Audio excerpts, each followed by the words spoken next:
Of course, thank you. Again, thank you, Ha, for inviting me today to join the Chopstick Friends. This year we had the opportunity with Cornell Hotel Society to have our AP conference here in Hanoi. It's my first time to Hanoi, and this is definitely a very lovely city. Short introduction of myself. I grew up in Taiwan, Hong Kong, Macau, and China. Now I reside in Shanghai. I've been fortunate to be able to see all the growth and changes in all these regions. Through my job, I was part of Starwood Hotels and Resorts back in '08 when the entire China is building, which I see a lot of resemblance right now with what's happening here in Vietnam and in Hanoi specifically. Then I had the opportunity to travel around the world with several ultra high net worths to buy hotels in the States, London, and also building houses in Kyoto in Japan, and even in Arena in Germany. So I'm happy to be here today to share some of my insights around the world. So a happy memory about Cornell. I mean, Cornell is really a great place to be. That's where we really are able to learn or gain knowledge on anything we want. That's our kind of motto, any person, any study. I also met my wife there, which we've been together for almost 30 years now. So, I mean, all the friends that the school were able to bring me to get me connected with, these are all my very fond memory of the school. Thank you. Welcome back to the Chopstick Friend. We're having a new guest today. He's studying at Cornell University in a hotel school, have experience around the world about real estate development and hospitality. So we want him to join us today to discuss our main themes focus. That is the Chopstick Way. You already know that the Chopstick Way is a simple way to explain the Vietnamese or Asians' thinking. Try to simplify, make it align, and really result-driven with the two pair, the chopstick between strategy and execution, because we want to really work together to address the gap, the famous gap between strategy and execution in almost every project in Vietnam. And today we can talk to him and really focus on real estate and hospitality industry. So hello, Victors. Welcome to the Chopstick Friend.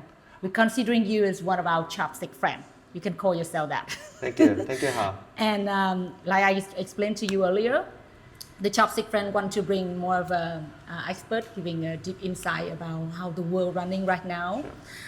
And then I would like you to join us in a very exciting moment in Vietnam and around the world. Sure.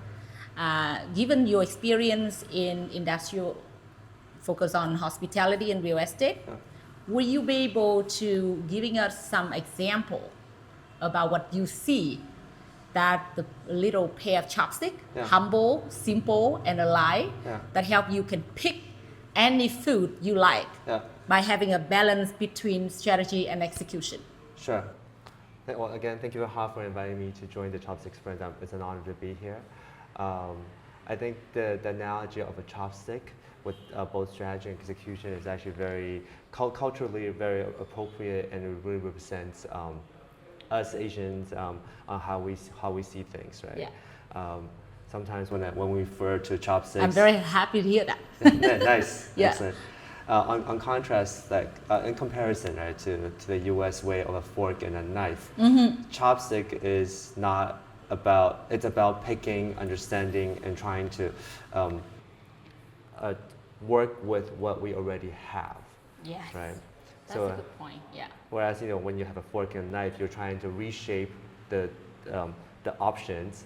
Where that's a very active kind of way of looking at things. Whereas with the chopstick, it's like playing with what we already have and trying to create the best out of it, right? And you know where we're going. Yes, really for focus on where we target. Yes. So I think it's a very pragmatic way of doing things, and as we can see around this part of the world, the growth of when I was a kid in Taiwan, back that's 40 odd years ago, when I moved to Hong Kong, Macau, and eventually when I landed in Shanghai in China, this pragmatism with all the local governments and the way that they see things is just unforeseen in the history of the human. So, and I would love to be able to share those like insights here with you today. Thank Wonderful. you. So you see that the unforeseen part will be the most difficult one. Yeah. So as investors, as developers, any roles and even in the end of the day, you make it very simple. You want to build a beautiful building, Sure. whether it's to serve the hotels, visitors. You want to have a product that people have to be to yourself to be proud about. Yeah. People come and enjoy Sure. and eventually have an amazing experience staying there and then come back and have hopefully will be iconic way of remember about where you started it.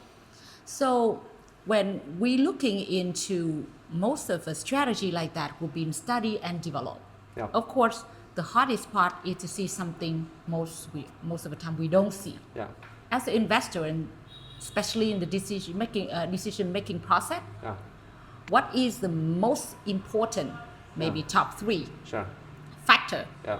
that you would look in order to decide this is definitely the product or the destination you Sure. want to working on. Of course, that could be a huge process. We make it simple here. Sure. The top 3 factors that would drive your decision the most. Sure. Well, again, I think that's just very general and broadly, right? Top 3 factors for us to drive that from a decision would be, first of all, definitely the government, right? The government policies. It's really important that as an investor, that the government has a plan. And the ability for it to actually execute that plan is very important, right? We are in a developing country, and let's put it that way, and being able to see that the government is willing to develop. Right. So that's definitely the top one.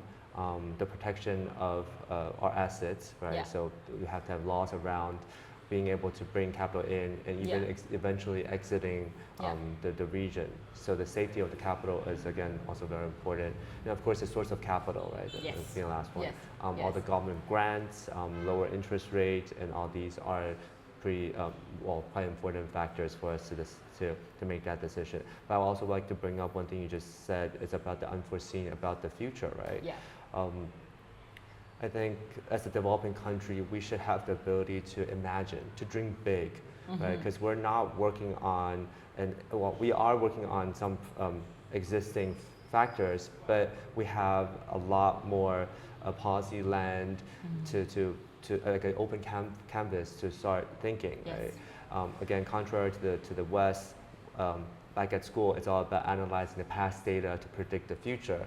Whereas right now, in the developing country and developing world, it's about dreaming that future and making it happen, right? So the past really is just a starting point, but it shouldn't be a data point for us to think what the future would be like, because we don't want to be in the past. We want to move into the future. That is really moving forward, spirit. That's most of the younger generation also looking forward. But sometimes we can be held back because of what happened before. Talking to government or some of the factor like that is sometimes is not always seen or controlled by ourselves. That's why we're using the word learning to describe it. Eventually you go into a new place or some places that it's changing.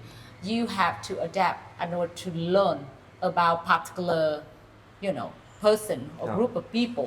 Let's put it that way. To understand whether all the decision gonna come in form to inform you to make that decision. Of course. Let's put it simple that way. Because we are talking chopstick, we're talking something simple. You're gonna take days and months to talk about 1,000 pieces that bring it into your decision. But with that top 3, would you think how much we call it reputation or promise that most of people making and the way people keep that promise in our language is something simple to describe how the relationship would be formed and maintained. Well, that would be the same for you when you collecting data, you collecting insight. Then whatever it is, what factor it is, you will make decision based on the person you met, Yeah. the person you give you the information. Sure, Can of I course. think it that simple? I would say so. I mean, well, again, being educated both in the West and the East, Yeah. we are a good mix of two different side of the different side of the Right. mentality and knowledge system, right? And again, the U.S. has been the leading power in the world. Like, you know, it has all three, like government interests. They have low capital. Well, back then it had low capital costs, and it has a lot of protection around owning an asset.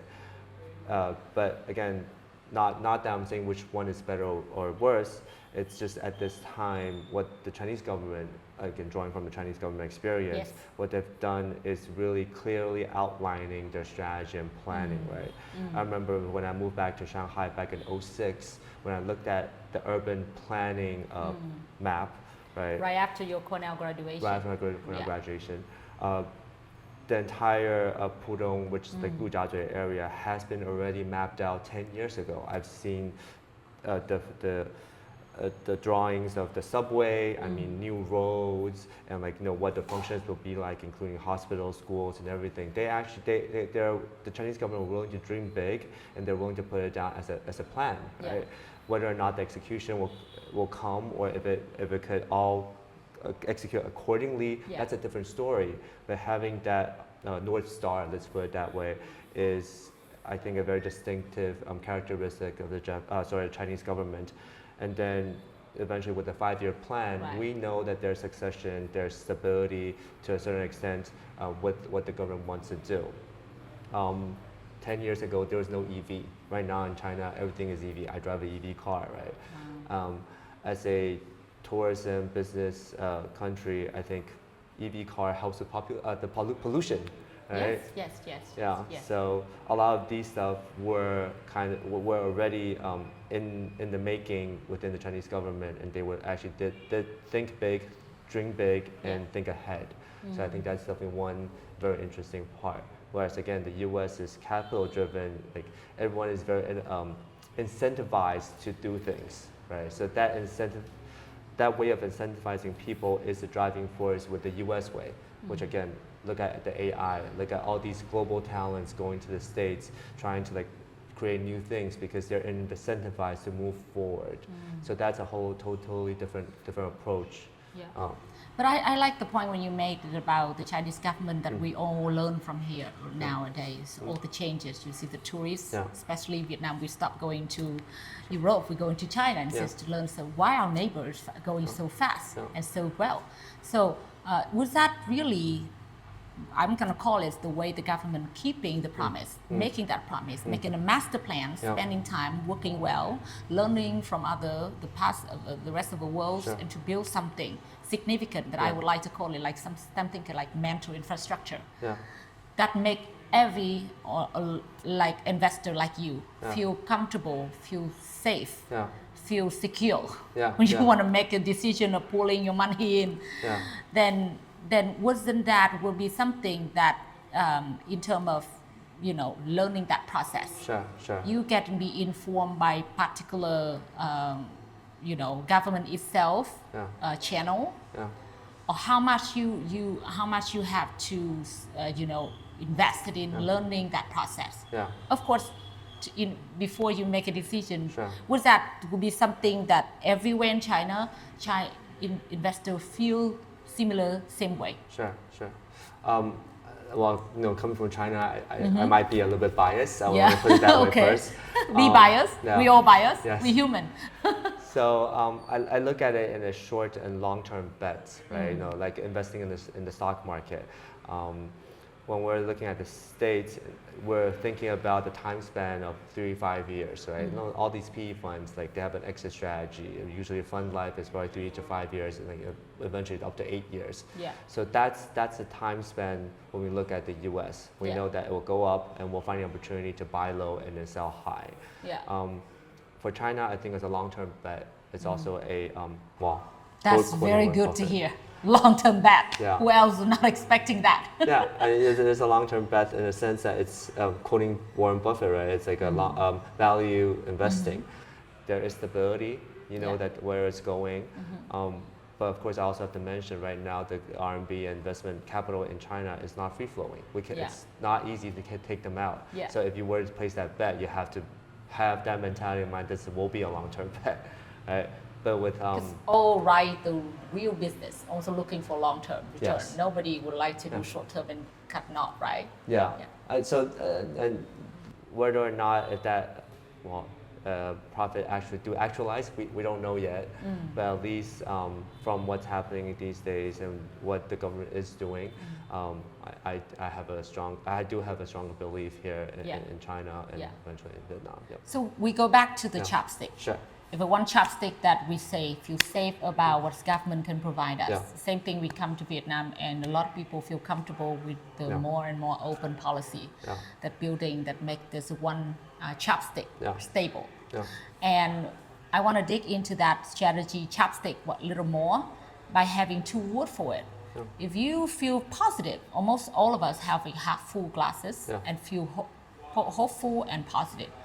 Is there any way, and do we need to learn faster by looking into the failure lesson, some lesson learned, or some gray area, how to overcome it? Yeah. Because eventually you want to make decision in the right way and shorter. You might not want to invest too much and too long until you fail or seeing someone else fails and learn from it. Sure. If you look in general speaking, how investor would learn that fast to make decision based on something you can see, can control? That's a difficult one. I would say trying to be pragmatic.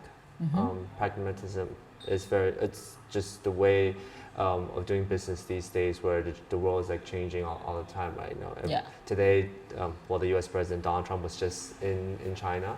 Yeah. A month ago, I didn't So think exciting. it would happen. Yeah. Yes, Right? yes.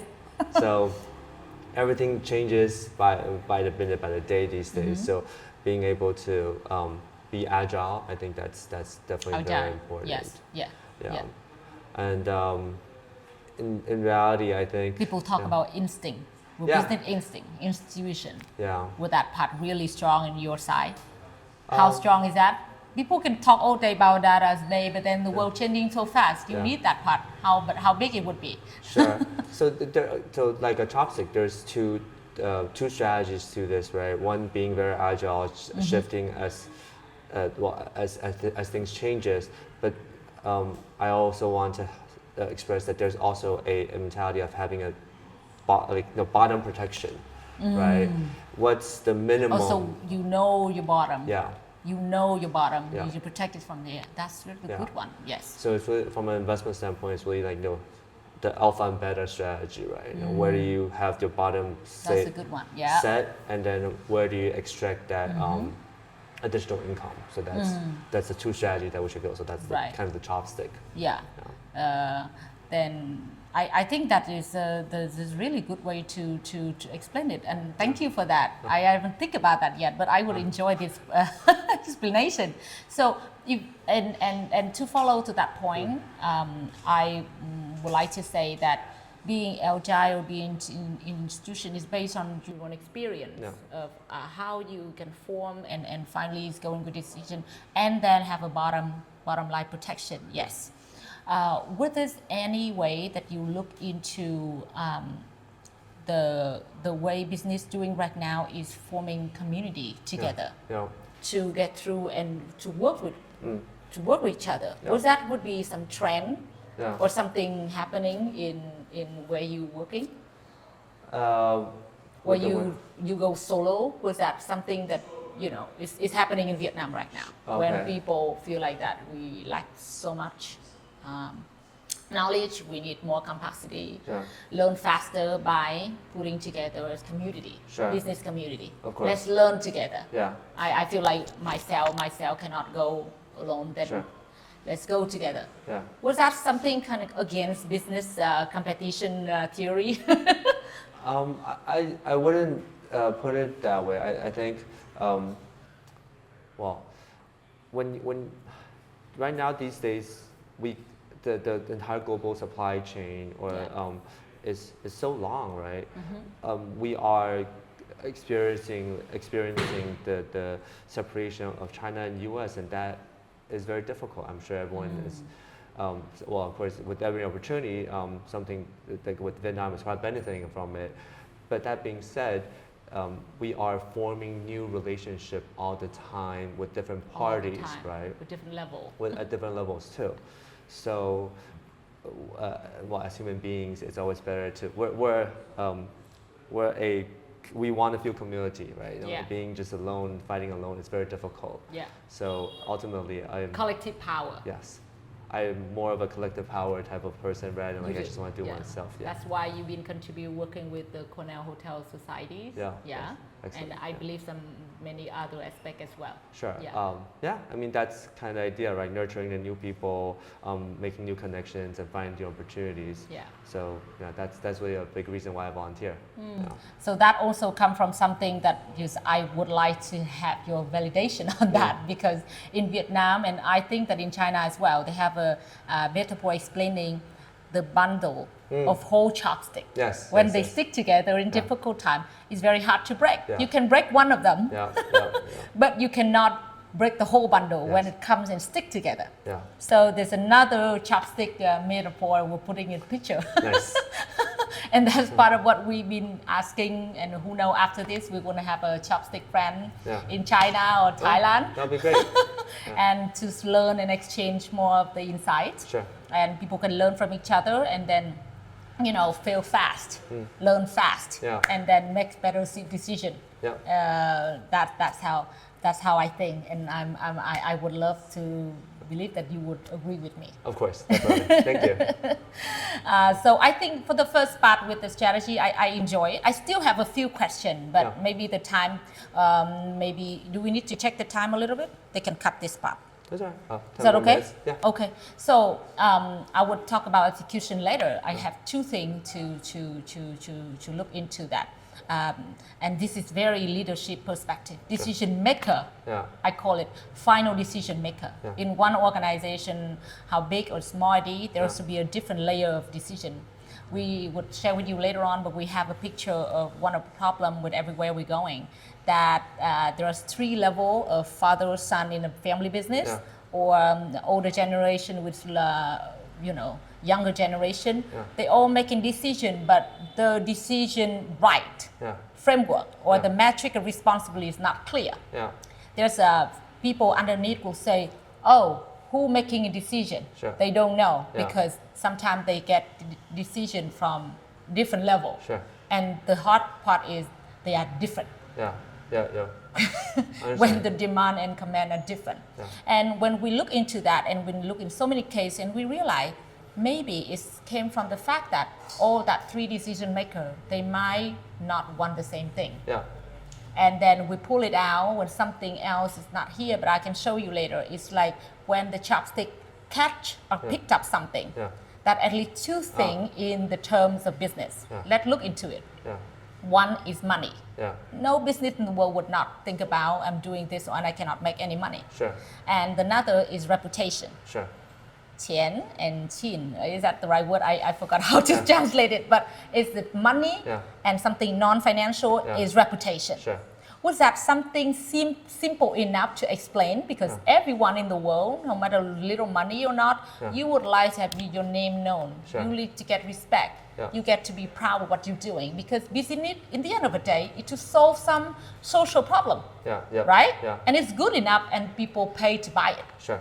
So, do you think that mainly governance, decision, right making, all the politics we call, organization politics, some people call organization culture, is this mainly coming from that different mindset? And should we really sometimes to simplify it by that 2 words and make sure that they are come together with both money and reputation? You want to elaborate that? Of course. So, when we say money, right, I think the global indicator of that would be the GDP growth, or the overall GDP of that country. So that's what we're looking. But reputation, hopefully I could explain that about disbursement of that GDP, right? Yeah. Because, Or we can make it Yeah. simpler, like what the story with Michael the other day in Wing Hotel. Yeah. You know, everybody talk about the market oriented because Yeah. that where if we please people, they Sure. come and spend the money. Sure. That's where your cash flow come from. Yeah. But whether we would like to do something that we can do Yeah. or the market require. Yeah. Because if we truly can do something special that ourselves be known, Yeah. and of course known, but it's like a promise. It's Yeah. a brand promise you have for your customer, Sure. for the market. Yeah. And you will be able to keep that promise. Sure. I mean, in business model, it sounds the right way to do Sure. in order to both get the money and get the reputation. Sure. But the real world, going back to the second chopstick, Sure. where whether your team, your resources Yeah. would be formed together truly for you to keep that brand promise. Yeah. Maybe we just move into the business perspective, maybe easier. What do you think? Interesting. Was that all the decision need to be surrounding all those, the chance or the, a prospect of making money? That's why business and investment come into the picture. Sure. Yeah. So, but I think that's actually two steps, right? You have to make money first to be able to distribute it throughout Yeah. the community. Yeah. So, but to a Do we certain- need, when we're making money, the Yeah. chance would be if you're not ready, we're not learning enough, the picture that I told you in Sure. Vietnam, where people make money, but on the way, because you're not learning well enough, you're Yeah. not, learning from the, fail fast enough, Sure. you would have some problem on the way. Sure. Some of those struggling and from a market side, Yeah. from others' eyes, Yeah. is simply mistake you made. Sure. That will hurt your reputation. Yeah. So I think, and to that point, right? With that money to create reputation, it's about dispersing that capital for education, for health, for whatever Yeah. the population needs, Yeah. right? So Right. that's how you gain reputation. Yeah. So that's kind of like a two-step thing, Yeah. right? So back in the days in China, right? It's about how I could like Maslow hierarchy of needs, Yes. right? Yeah. Food, shelter, Yes. clothing, and then at the end Low will it be, Maslow need. yeah, Yes. and then Yeah. ultimately to self-actualization, Yes. which is Yes. what you're trying to refer as reputation, Yeah. right?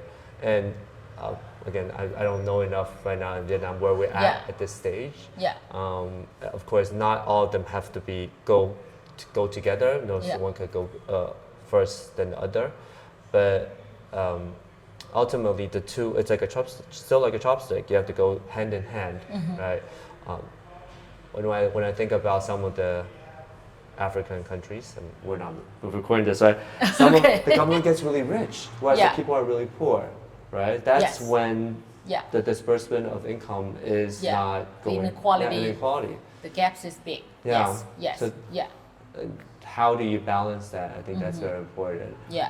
I remember back in the days with the communist government, they had this Yeah. saying about 让部分人先富. So let's part the people 先富. So let part of the people get rich first, so the rich people can bring the poor people up, Ah. right?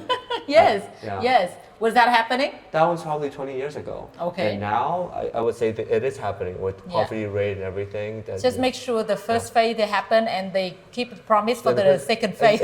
Exactly. But then these days with President Xi, the slogan has become more 共同富裕. So everyone should grow rich together. Yes. Right. But again, you could see that that phrase being evolved to apply for all like the modern day situation. Right. Back in the days, we had a population of 1.2 billion people. It's impossible to make everyone rich together. So Yeah. it's having the rich go I like first that. and then help with the poor. I think I heard about it when I studied Mandarin. Yeah, But yeah. long times ago. Yeah, exactly. So Yeah. That's a level of promise, reputation, and pragmatism, in my opinion. Yeah. So it's a pretty much macroeconomic way of looking. I mean, of course, it's still the direction is where the government guide people Yeah. along the way. But let's look sometime in standalone business Yeah. where some decision maker have Sure. to make their business. Yeah, Like I mentioned earlier, is the end of the day, everyone want to balance both. yeah, goal. Sure. This goal is make money, make more money, and to be known in the right way. Yeah. So was that really something too hard to come at the same time? Because like we throwing a ball, two ball is really hard to catch both. Unless you have more than two hands, it's really know where we're going. I think just if we were to apply it to a business setting, when you're talking about the hierarchy of people or call it stakeholders people, in the business, right? And we want different things. Sure. So that's one money, one reputation. I said I have enough money and I should just do this for the right thing. And that's where I would refer you back to the hierarchy of needs, right? Because the bottom staff, all they probably want is shelter, food, right? And eventually it might move up to self-actualization. And on decision making, some might really, they don't care about their name, or they just want to make more money, just like what you just referred to too. So, but that is back then when that majority we stay in the way that you can see that need clear. Yeah. Like for the society in Vietnam right now is so diversified. Yeah. You see, some of this, big proportion coming from very poor, and one day they can sell that house right in front of a big road and they become rich. Yeah. And that number is increasing. Yeah. This is not about government and people. It's about among people. Yeah. City people, Yeah. countryside people, when it's changing with real estate development, they go in that direction. Yeah. So the needs and the expectation is becomes so hard to come to something simple. Exactly. Yeah. Yeah. That so everyone is very incentivized differently. Yeah. But ultimately, if we adopt the Western mentality, it's all about making money. Yeah. Right? Let's take the bottom first. Yes. Yeah. Yeah. Work on the bottom first. Yeah. So we have a chance to work on the better one, then we'll focus on that. Yeah. Okay. So I still like to think about that way. Maybe we right now complicated think about it. The government keep talking about the same thing. Maybe we need to think simple like the way you think. So maybe I would have a final question. Sure. Regarding to go back to the chopstick way. Let's think that everything we're talking about, what leader would do and make decision. Let's talking about the ability and capacity of the people who take a decision, the decision maker, the execution. Yeah. In your terms or in your book, do you think that part is really involved in your decision making with where you invest, where you want to operate? How can you actually come to decision, like if it's important that that area, you have staff, you have service mindset, you have things that available, or you just invest first and then you develop later? Well, I definitely, our Cornell education educated us to think ahead, have a plan, and then execute that plan, right? Yeah. So I would always prefer to really think about it and do my homework before I act. So I think that's quite important. But again, we all only have limited resources, right? There's like three major resources: capital, time, and people. Yeah. Right. So, like, this is what we always try to balance. Yeah. And a lot of time we have to think big. We have to take risk because we don't know what tomorrow will bring. But again, being optimistic, I think that's also quite very important. Right? Yeah. So you do your homework, and that's something I can quote from you. Sure. With so many business out here saying that just go and then you make the road. Yeah, you know about that. Sure. It's like encourage people and got business people to take risks. Yeah. But literally by doing that, there's very little for studying. And this too happening with the startup population. Yeah. You don't do your homework, you don't study, go first. Take rapid opportunity first. And or you already have an answer for that. Sure. Do you want to add on something like a balancing of that, or you truly believe that really do the homework, it will always get you the right fruit, the right return? Well, again, it's just part of the resources. People is definitely a resource, right? While you do your homework, I will use Jack Ma as an example, right? When he started his business, he goes around telling people what he wants to do. Yeah. And then eventually he's able to rally enough people to follow him and to take that risk and take that step. Yeah. Like, and as you were trying to refer to, the more people start walking the same way, that creates a road. So Yeah. whether the road is created first, Yeah. or it was because of that need of having that route where many people walk on it and the road eventually formed. Those Yeah. two are very different That's a good one. strategies. Yes. That's a good one. Thank So you. I think the government here is rather pointing a direction and Yeah. how people could Yeah. walk Yeah. on it. Yeah. Wonderful. I think that I would have the last one, but also related to one of the biggest challenge here in terms of perception. Yeah. If I can ask this right now, seems everything go well with you, with everything you set out, you go into the very big math problem, try to solve it. Yeah. Getting a bankrupt company and try to make it better, or maybe better the way it was, one of amazing thing want to learn later on. Sure. But if it's any top one challenge that you have right now, Yeah. like in general speaking, Yeah. what was that? Was that something, and how you want to overcome it? Yeah. I can get small example. I don't know whether it was same challenge, but in Vietnam we say real estate product. I mean hospitality, like hotel resort, seems to be like a side product of real estate development. Sure. Because so many projects in from people's eye is look great, amazing, glamorous, but in fact the return is very small. Yes. Maybe somebody have to wait longer term, but then somebody could call it a side product of a real estate development. Sure. Was that really true? And was that considering one of a challenge in your career, you're in the field? I think from an outsider, when you look at a hotel, it's people tend to lump everything together, right? So hotel as an asset class, but just like everything else, there's different scales of hotel. There are hotels that are built to make money. Yeah. Right. That's the whole point. Yeah, exactly. Yeah. But there's also hotels to make as an artwork, right? Yeah, that's Right? another point. Right. For me to own Yeah. a ultra luxurious boutique hotel somewhere, it's a representation of my status. Yeah. Right. My investment for another 20 years, I would do something else with it. Yeah. Exactly. Yeah. So I would try to not generalize hotel as one type of thing, but again, it's a vehicle for a spectrum of investor, from people actually want to make money and people looking for reputation. Let's put it that way. Yeah, the same thing. Yes. So again, hotel fits all the categories. It's just you have to have that mindset at the very beginning, right? So if I'm actually investing in a hotel to make money, cost, location, the style of the building, everything, the layout is what I've been thinking about at the very beginning. Whereas if I'm investing in a hotel as an artwork, right, as something for a status, then I probably wouldn't care about my capital and things like that. But how does it reflect my personal taste? Yeah. Right.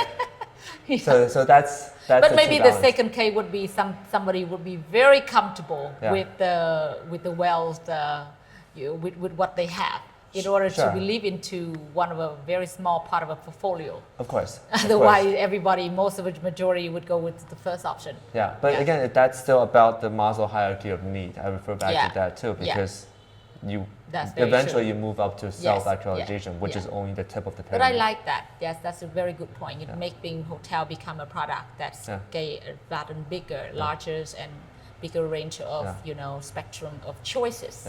Choices for people. Thank you very much. This is very educational for me. Thank you for having me. And I hope that whoever watching this video from you will learn and then will getting something for themselves. And I hope that this is something that you contribute for not only Cornell and Shanghai, but Cornell and Vietnam and neighbor. We would love to have something similar happening soon, and where we can discuss this and then giving back to the community, especially younger generation. So on behalf of Cornell Club of Vietnam and the Chopstick Way, we thank you for your time spending with us, and especially your really great insight that we definitely can learn from. Nice. So hopefully that later on in future we have something to do, and maybe we invite you and people from Shanghai and Hong Kong to Vietnam and give us more support. Thank you. Thank you. Again, thank you for having me. Thank you. Thank you. Let's have a picture of this one, okay?